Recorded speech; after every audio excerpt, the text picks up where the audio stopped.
Salam di dalam kasih Tuhan Yesus Kristus untuk saudara-saudaraku sekalian. Judul renungan hari ini adalah kemuliaan Allah. Firman Tuhan yang mendasari diambil dari kitab Yesiel pasal 10 ayat yang keempat yang demikian bunyinya. Dalam pada itu kemuliaan Tuhan naik dari atas kerub dan pergi ke atas ambang pintu bait suci, dan bait suci dipenuhi oleh awan itu, dan pelatarannya penuh dengan sinar kemuliaan Tuhan. Saudaraku, bagian yang pertama, pengertian kemuliaan Allah di dalam Alkitab ada bermacam-macam. Antara lain, yang pertama, kemuliaan Allah itu adalah kecemerlangan, keagungan sinar Tuhan Allah, sehingga manusia tidak tahan untuk menghadapi kemuliaan Allah. Hal ini dijelaskan dalam Keluaran 33 ayat 20. Kemudian yang kedua, pengertian kemuliaan Allah itu adalah kehadiran Tuhan Allah dalam manusia sebagai tiang awan dan tiang api, seperti bangsa Israel dalam kurun perjalanan dari Mesir ke Kanaan. Itu selalu diterangi dengan sinar kemuliaan Allah. Kalau siang hari disertai dengan sinar kemuliaan dalam bentuk tiang awan. Kalau malam hari disertai dengan kemuliaan Allah dalam bentuk sinar tugu atau bentuk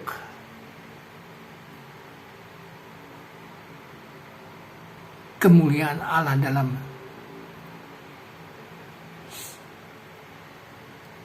tiang api, sehingga bangsa Israel dalam tiang kemuliaan Allah ini selalu tidak ada dalam kegelapan dalam perjalanan. Yang ketiga, kemuliaan Allah itu bisa diartikan kuasa rohani yang hebat. Di dalam Mazmur pasal 9 ayat Mazmur 19 ayat 2. Langit menceritakan kemuliaan Allah. Kemudian yang empat, penyembahan berhala itu sama dengan penghinaan, mencemarkannya kemuliaan Allah. Jadi penyembahan berhala itu sama dengan melecehkan, menghina kemuliaan Allah. Dijelaskan dalam Yeremia 14 ayat 21. Itu bagian satu. Bagian yang kedua adalah kemuliaan Tuhan Allah itu dinyatakan dalam kehadiran Tuhan Yesus Kristus. Misalnya dalam Yesaya 40 ayat 5.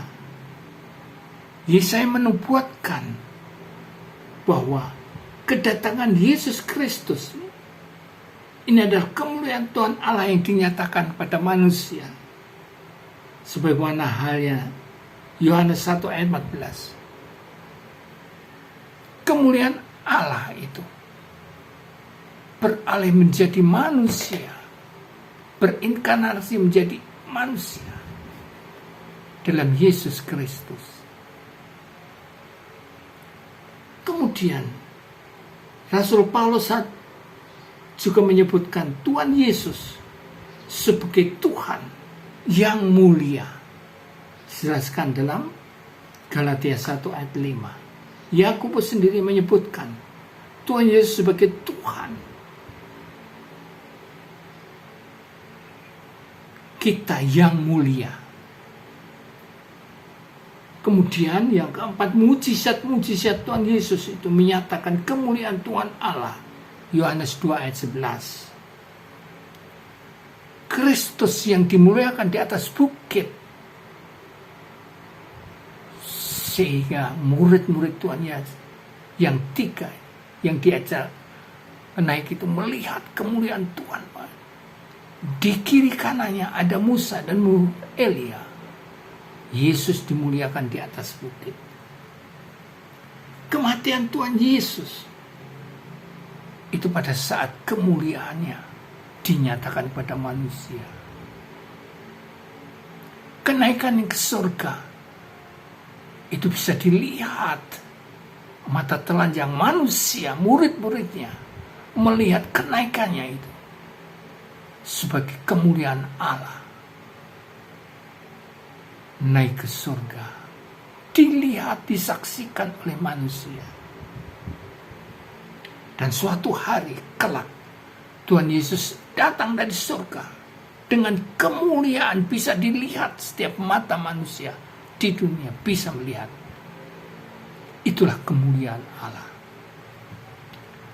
Saudaraku yang dikasihi oleh Tuhan Yesus, karena itu mari kita pancarkan sinar kemuliaan Allah itu melalui wajah kita, senyum kita, sehingga setiap orang ini bisa melihat, bisa merasakan bahwa sinar kemuliaan Allah, senyum kemuliaan Allah melalui wajah kita, sehingga mereka pun juga tertulari oleh sinar kemuliaan Allah, sehingga mereka pun juga bersama-sama kita bisa tersenyum kemuliaan Allah. Immanuel. Amin.